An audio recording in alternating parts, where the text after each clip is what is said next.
Hey everyone, welcome back. It's Veronica. Today's video is going to be me learning how to embroider for the first time. So to start out, I'm going to show you guys the supplies that I used. The first thing I had was just a small embroidery hoop. It's about 4 inches in diameter. Then I had some embroidery needles, which I've been told are so much better than normal needles when it comes to using embroidery. I think it's because it pulls the floss through better. That's at least what I've found it helped with based off of like the other times I've used needles for other things. And then for fabric, I used a flour sack towel. This I've been told is really good for embroidery because it's a strong fabric, but it's also not hard to get your embroidery needles or your floss through, and it's very forgiving, I found. Then I just have some embroidery floss in the colors that I needed. And then some extra supplies were scissors and a pencil. So the first thing I'm going to start off doing is just cutting my fabric to fit inside of my little hoop. The flour sack towels I found were huge, so I can do a lot of other projects with those, and I just needed a little corner of it. Once I cut it, I just split my hoop in half, and then you can just kind of sandwich the fabric in between the two rings. You can also use the screw on top to loosen and tighten it if you need it to. After that, the next setup step that I did was I took a pencil just to sketch out kind of what I wanted on here. That way I wasn't going into it blind. I had sort of a general idea of how I wanted this to look. This was so helpful. Definitely do this if you're embroidering, just because it gives you an idea of what you want and what you're doing before you get into it, and that way you don't make things too big or too small or, out of place. It's all kind of already set up for you. And if you do the pencil lightly enough, you won't see it even if you don't end up filling it all out, because there were a few spots that I didn't end up filling out and you couldn't even see the pencil. Once I got everything traced out, I decided to take my black embroidery floss to draw the lines of the mountains. Now, the stitch that I'm going to be learning in this video is the back stitch. It seemed like the most simple stitch in my opinion out of all the other stitches I've seen. There's some really cool ones and I definitely want to try them out, and that's kind of why I started doing this, is because I'd like to try out some other ones and see what I can create. Like I said, this is pretty much the first time I'm doing this, so I'm really just kind of feeling it out and trying to learn. This video is very, very beginner. But I figured you guys might like to see how somebody did it for their first time, maybe learn a little bit from me. That way you don't have to make the mistakes yourselves to learn from it. I'm not gonna lie, I think I technically have done embroidery before. I've done like the little cross stitches where you make little crosses to fill out a pattern. I'm not sure if that counts as embroidery or not, but I used to do that as a kid and really enjoyed it, so I think I've kind of already maybe done embroidery.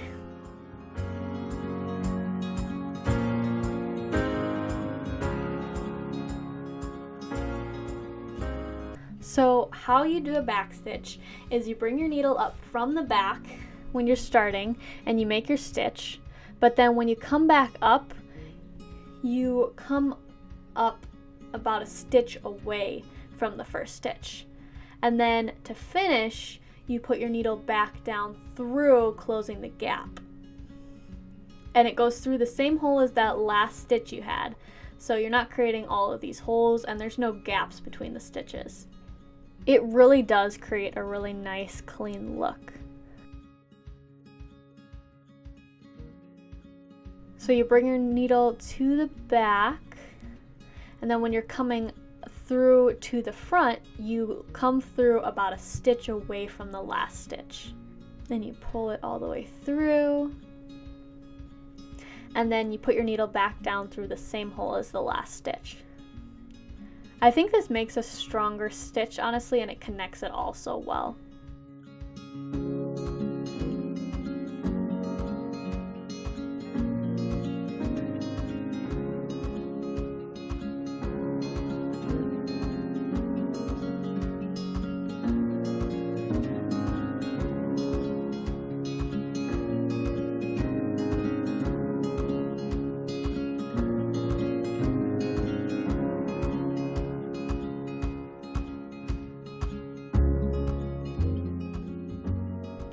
You'll see I start to experiment here though.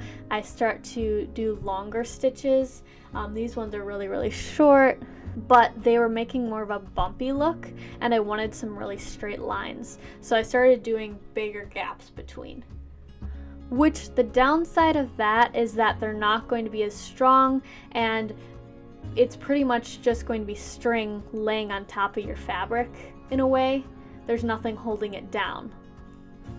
You can see I kind of tried to hold it down by putting a stitch under and then over to kind of hold it down, but that almost pulled it and made it like look more dented in a way, and I didn't like how that looked. It did a good job of holding the string down, but I didn't really like how it looked, so I don't think I would do that again.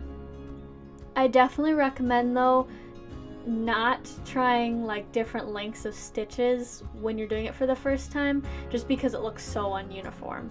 Like I was testing it out just to kind of get an idea of how this worked and what it would look like, but if you're doing a pattern, I'd stick to the same size of stitch for the whole thing.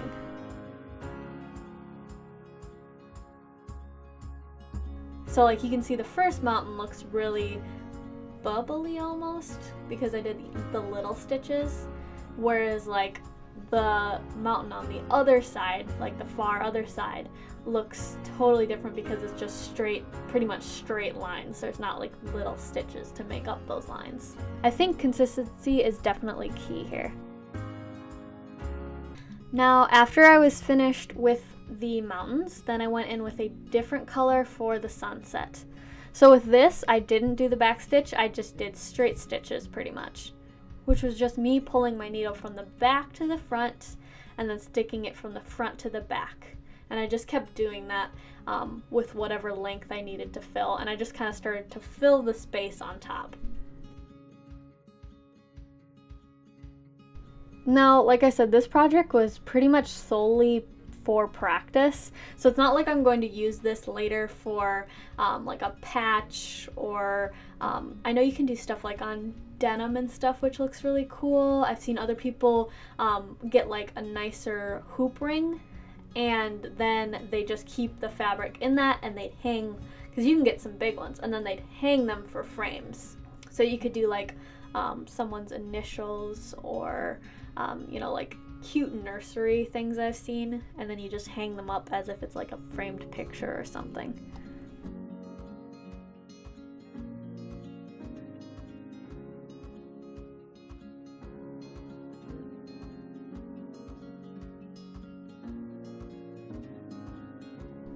Once I was done with the peachy color, I went in with a yellow, and I just kind of faded that in between the two colors. I went a little bit down into the peach, and then I started to go up.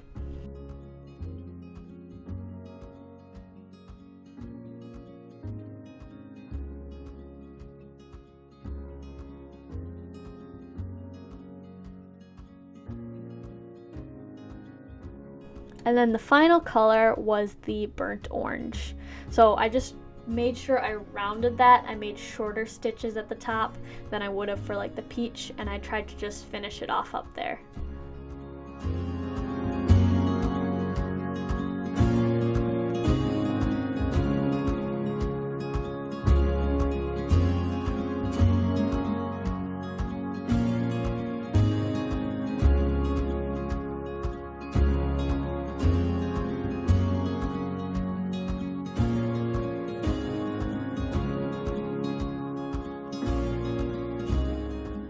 And then once I was done with that, I just flipped over my hoop and I cut the string, and then I tied a little knot. Now, there might be a better way to do this in the back. You can see mine looks very messy. There might be a more specific way just to keep it all neat and tidy. I'm definitely going to research that, and for my next project, I'll see if I can keep it cleaner. Not gonna lie, I think this turned out pretty good for my first project. I definitely see where I could improve with it, but for a first embroidery project, I think it turned out pretty well. Let me know down in the comments below what you guys think, if there's any stitches that you'd like me to try out, learn with you guys. I definitely want to try and do some more like flowers and leaves. Maybe that'll be my next project. I hope you guys liked this. If you did, don't forget to leave a thumbs up down below. I hope you have a wonderful day, and I will see you guys in my next video. Bye!